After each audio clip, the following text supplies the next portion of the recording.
we've had quite an eventful World Cup already, haven't we? Whether it's injuries or just things happening off the pitch. And that Gianni Infantino presser, definitely, we can add that to the list. James, you were there, and the words that were coming out of his mouth had pretty much everybody shook it.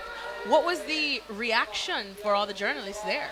Well, the start of the press conference, these press conferences, the format is normally that there are opening remarks made by the FIFA president. So you're thinking he's only going to speak for sort of 5 or 10, maybe 15 minutes at a push.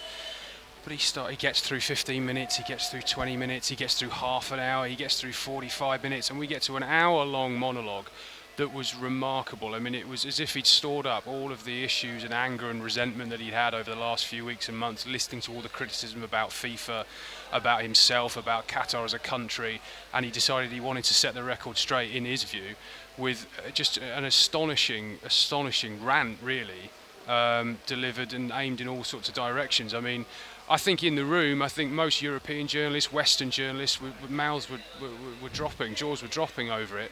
But I have to say, though, the Arab journalists that were sat in front of me in the room, when he finished, applauded him.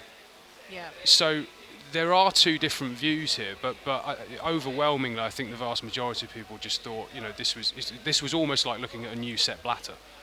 And I mean, I always say that things get serious when we have to bring in one of our top writers as well, in Mark Ogden. Augie, I know you were off, you weren't there at the presser today, but of course you would have seen it as well. And even though I suppose the point of his words were to stop focusing so much on the criticism and the things that have happened in the past in the bid for this World Cup, and kind of just let's finally focus on the football. But it kind of backfired, didn't it? Yeah, I mean, there's no way that anyone's talking about the football now, and it's quite sad in a way that we've got Lionel Messi, Cristiano Ronaldo, we've got Qatar, Ecuador on Sunday, opening game of the World Cup. It's a World Cup, and we're talking about a 50-something ex-lawyer from Switzerland who just wants to claim the stage for himself with saying some ridiculous things. Like James said, it's Sepp Blatter, Mark II. It's ridiculous. Some of the things he was saying, for me, it's all politics. It's Infantino playing to win the next election. Now, he's unopposed right now. Nobody, for some reason, wants to stand against him. But by what he's saying, he's secured the CONCACAF vote, maybe the South American vote, the African vote, just like Sepp Blatter did. Sepp Blatter delivered a World Cup to Africa, quite rightly, but that was part of his election plank in the 1990s, and Infantino's playing the same game. But some of the things he said today were just, it was really strange. It was very strange considering what's happening in Qatar in the build-up to the World Cup and all the things that have gone wrong. Gone wrong in the sense of human rights and migrant workers' rights and the treatment of LGBT community. Pretty disgraceful stuff, really, and he was kind of shifting the blame onto everybody else that, it's your fault for reporting it, rather than the fault of the people that are actually imposing these policies. Well, one of the lines, of course, that everyone was talking about, James, was the fact that he kind of likened him having freckles and red hair to some of the oppression some other ethnic minorities probably have gone through as well. Does that just make him seem out of touch now of everything? Completely. I mean, the human rights groups were unanimous in their response to that speech, in condemning the tone of it, trying to essentially equate the struggles of coming out as a gay person to having red hair. I mean, it just doesn't equate on any level. And look, I mean, I understand what Mark's saying there, but I think there's another aspect to this, and that if you talk to people out here, the way that business is done here, sort of big business is done, they talk about the Supreme Committee, but essentially the big decisions are taken by the Emir.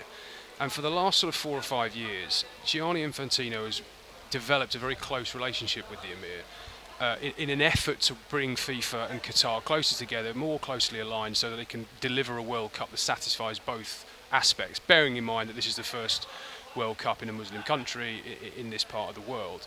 And I think what we saw was the other side of that relationship. I think on the one hand, Infantino thinks that Qatar have made a lot of compromises. If you think about the abolition of the kafala system, the introduction of the minimum wage, some extra health and safety, the heat conditions for the migrant workers. I'm not saying everything is rosy, by the way, but they have made steps. I think what we saw today was Infantino effectively being sent out by the Qataris to say, go and defend this tournament, go and defend us, go and defend the record that we have, the track record of progress that we have delivered since 2010, and really show to the world that this is not a tournament that should be widely derided. The politics of that are a different argument entirely, but I think that was a big part of the Infantino motivation today, because of course he wasn't part of FIFA in 2010 when the decision was made to host it here, but he has been an integral key figure in delivering this tournament and negotiating to the point where we are a day out now. Well, I remember when we were here just back in about March, April, when it was the FIFA World Cup draw, and we were here with Gab Marcotti. That was something that they constantly kept reminding us that changes have been made. Augie, that is the truth. Changes have been made, but you feel like they're still getting lost with all of this. Yeah, I mean, one thing you said today, everyone's welcome in Qatar, but that's not true. You know, the gay community don't feel welcome, do they? I mean, they might say they're welcome, but they're not welcome because, you know, we know that if, you know, certainly if you're Qatari and you're gay, that can bring the death sentence. So how can the gay community be welcome here? So how much progress have they really made? I mean, we look behind us, it's an amazing skyline, it's fantastic, it's all very glittery, very shiny, but the issues that are in play haven't really changed. You know, but then equally, let's be honest, the European countries, the Western countries, the UK, we have our own issues to deal with from the past that are still there. The UK is by no means a perfect society. We see that every day on the news about, you know, people coming across the English Channel to go to Dover. By no means have we got a clean slate there. But I just think this element of Infantino suggesting that, listen, look elsewhere, there's no issue here. It's ridiculous. I think the guy's trying to win a Nobel Peace Prize.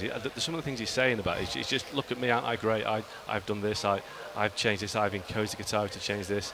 You know, I remember looking back to the World Cup in 2018, I think Russia played Saudi Arabia in the opening game, and there's a picture of Infantino with Vladimir Putin and MBS from Saudi Arabia. Now, that just shows you the place that the FIFA president now believes he holds in the world, alongside these, well, dictators or these supremely powerful world leaders. And he's a football administrator. That's all he is. And he just happens to have been voted as the top man at FIFA. An organisation which, let's be honest, has had a checkered past. You know, whether it's Sepp Blatter or Gio Haverlands prior to him. It's not really something you want to shout about being the president of FIFA, is it? Because it's not got a great track record in the past, really. Oh, I'm the president of FIFA, look at all these great people that have gone before me. Not quite. Well, one of the things, of course, that Augie did bring up was the fact that he is, you know, about to be re-elected unopposed another 4 years. Interesting, he spoke about the potential of probably holding a tournament in Iran as well. I know Augie, I see him shaking his head, but I know, James, you, of course, are close with a couple of the FAs, especially England's FA. What's their kind of reaction, if any, been like to this and the potential of him going for another 4 years? And again, hearing that we could probably see tournaments in Iran. Well, on the Iran point, I mean, that is the ultimate whataboutery, isn't it? And he seemed to be arguing today that, well, just because there are some issues with the Iranian authorities or the Iranian government, the Iranian people should not be punished. Maybe we should give them a World Cup to show that not all Iranian people are bad. I mean, it is the most ludicrous argument I've ever heard. It's almost as if the worse the behaviour is, the more we should go, oh, let's take a World Cup there because then that'll solve all the problems. I mean, it's a very odd argument. Look, in terms of his re-election, I think the English FA, I think the German FA are adopting a position where they're not going to support his re-election. I mean, you're sort of, you're flying a lone flag there, really, aren't you? Because you know that the guy's going to get re-elected almost no matter what. And actually, if you want to go, because of how political this whole situation is, if you want to go for a World Cup further down the line, or you want to try and get some funding, or you want to try and get something done through FIFA, if you're not going to support Infantino, that is going to be much harder when you know he's going to get re-elected and he knows you didn't support him at the time. So I think the English FA are in a similar position now. They've seen Germany as a major European nation who've come out and sort of taken a lead on that.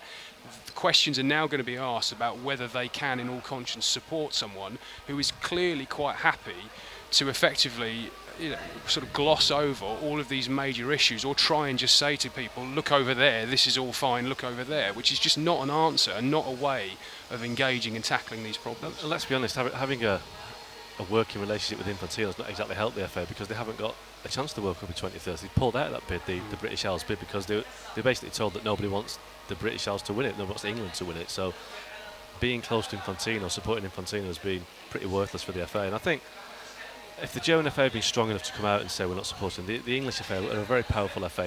It's the home of the Premier League. Take a stand and say, look, this guy isn't right for the world football. Time to make a change. It's only 5-6 years since Sepp Blatter has moved on, and Infantino was meant to be the fresh, that blowing a new wind, a new air of honesty and change. It's not happened. And what a statement it would be from those FAs, from multiple FAs, if they were to say to the guy whose argument is, look, there's basically problems everywhere, so how could we ever stage a World Cup anywhere? So, you know, let's just all get on with it. If we said, well, actually, we're going to step back from this and say we don't think that's good enough, we're going to wait for a candidate who's actually prepared to essentially have a stronger sort of moral ethic about how he operates and runs the big organisation. Well, thank you very much for watching ESPN on YouTube. For more sports highlights and analysis, be sure to download the ESPN app. And for live streaming, premium content, and let's not forget as well, ESPN FC 7 days a week. Subscribe to ESPN Plus.